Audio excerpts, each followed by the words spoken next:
Hey friends, welcome back to World Drum Club. In this video, I'm going to show you how to clean the hardware.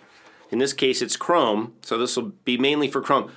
All the hardware on your drum, whether it's a conga, a shiko, djembe, bongos, any kind of drum, any kind of chrome hardware, I'm going to show you how to clean that up safely to make it look amazing using a few little tools. I'll get to the tools and what you need in a second. But let's take a look at this drum. This is an older drum. This drum's about 40 years old. It's a Valgi Super Tumba. And I want to point out right away that what I've done here is I'm marking the head, and you can see that they put the decal, this is the only badge on the drum. It doesn't have a side badge. They put the decal right where the handle is, so I know that's where that is. And I also mark the head with some painter's tape, just so if I take the head off and separate it, I can put it back because it is fit to the drum. So that's so I can line it up when I take it off. But I want you to look at this hardware, and you can see how it's just getting a little schmutzy. It's getting a little bit of fine rust dots, and you can see up here on the hoop. You know, it's an old drum. It needs a little TLC. It's got some on the handle here. So what do we need to clean this up? So you're gonna need, I have some clean shop towels. These are new towels, just something clean. You can use these kind of paper shop towels. We're gonna be using steel wool for the initial cleanup. We're gonna do that with the hardware off the drum because I don't wanna scrape the drum finish or the heads. This steel wool is quadruple zero. Can you see that? So I don't know why, but they rate steel wool in terms of numbers of zeros. So this steel wool is so fine. How fine is it? It's so fine.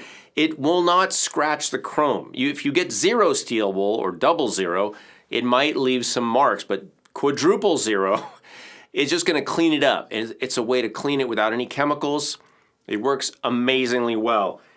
If you want, as an option, you can also use a little bit of WD-40 with the steel wool, and that will help, kind of like wet sanding. That'll help get everything off there easy. Also, WD-40 is great for getting kind of oily, schmutzy stuff off and cleaning that. Then, if you wanted, you could use something like this. This stuff's amazing, made in America. It's called Quick Glow, and this is chrome cleaner and rust remover. And this stuff, it's like kind of like a little paste. And you just apply this, rub it on with a rag. So that would be like stage 2, right? That's a finishing stage. So what I'm gonna do right now, and I'll do this off camera because you don't need to see me take the head off. I'm gonna use this wrench and I'm gonna remove all of the hardware that I can, including the tension rods and the rim of the hoop, the counter hoop. And then I'm going to show you what I'm going to do to clean it. Okay, I've got the counter hoop removed, and it's got some funk in here. I don't know if you can see that, but it's got some lint and stuff in there. I also covered the decal because there was a little badge here, right? And it's just yeah, it's a decal. It's kind of fragile. And I don't want to damage it, so I covered that. So when I do clean the rim, the counter hoop, and I want you to see what it looks like before, because we'll do an after. I don't want to damage that part, so I got that. And then I've also got all my parts here. So it's a six lug drum. So I've got my 6 tension rods, 6 washers, which I will probably replace, and I'll tell you why in a minute. And then I've got all of the tension rod nuts, and these are very, very robust. I'm not sure why they are so huge. I might replace these as well. I might keep them. I don't know.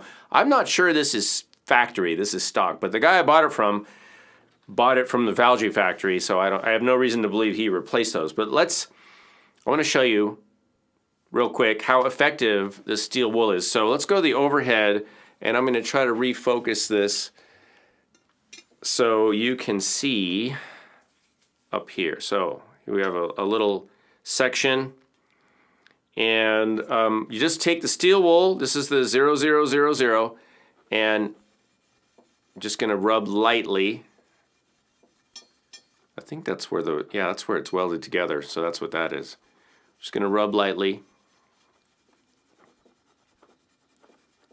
Takes a minute, but I want you to see how quickly.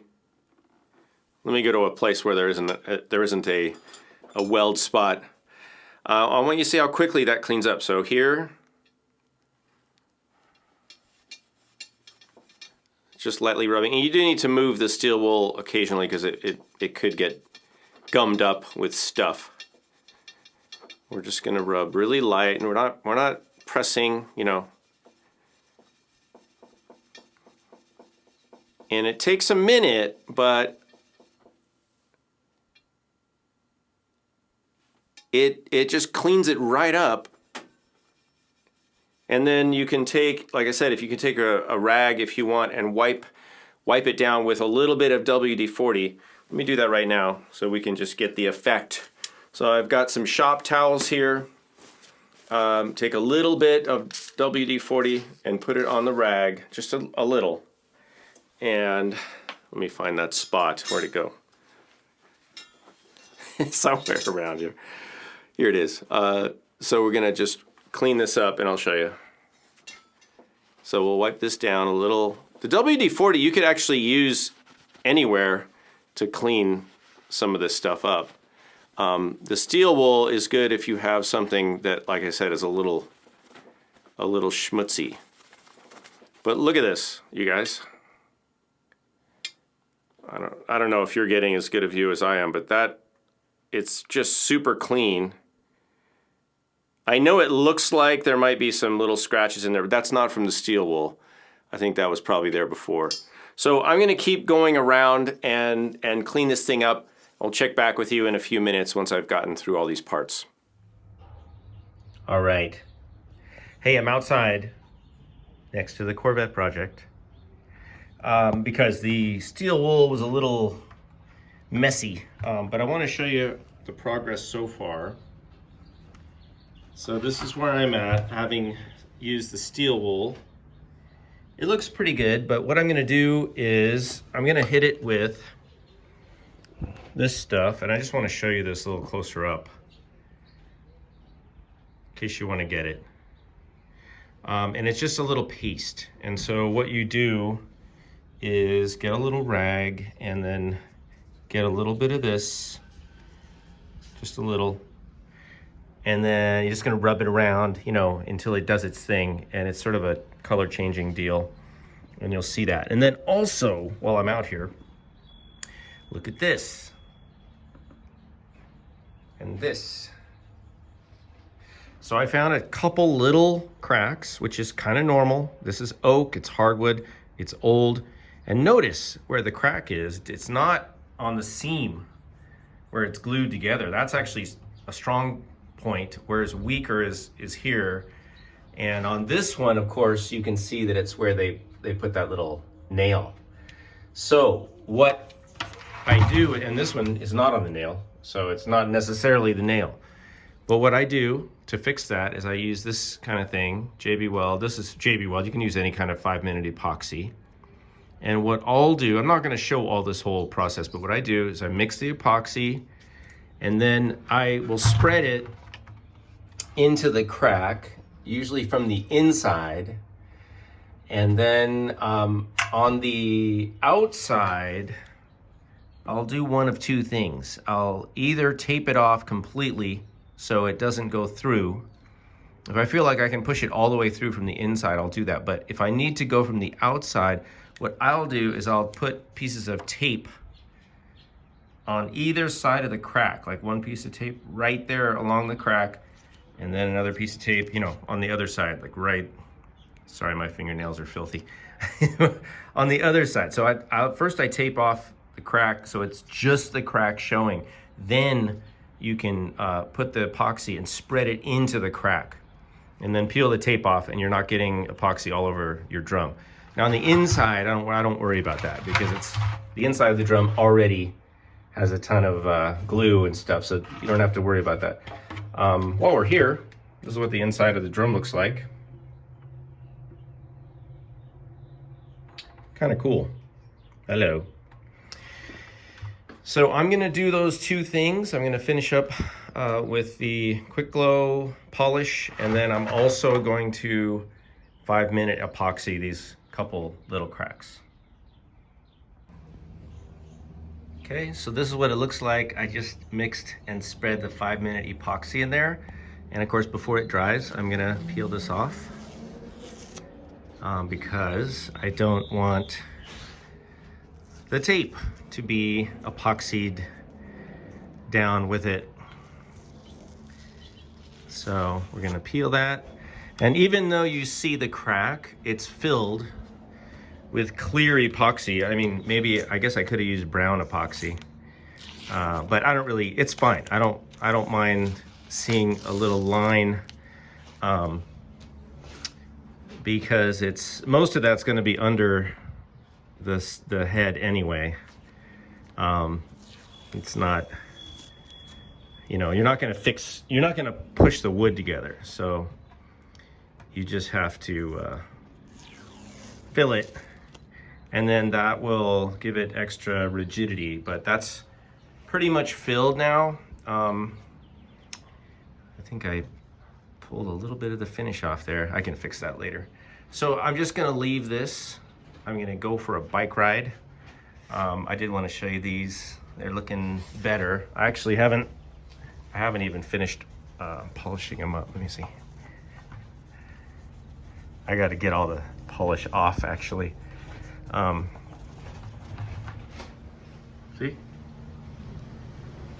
Looking better. It's kind of hard to get in every single little spot, but when you clean them up,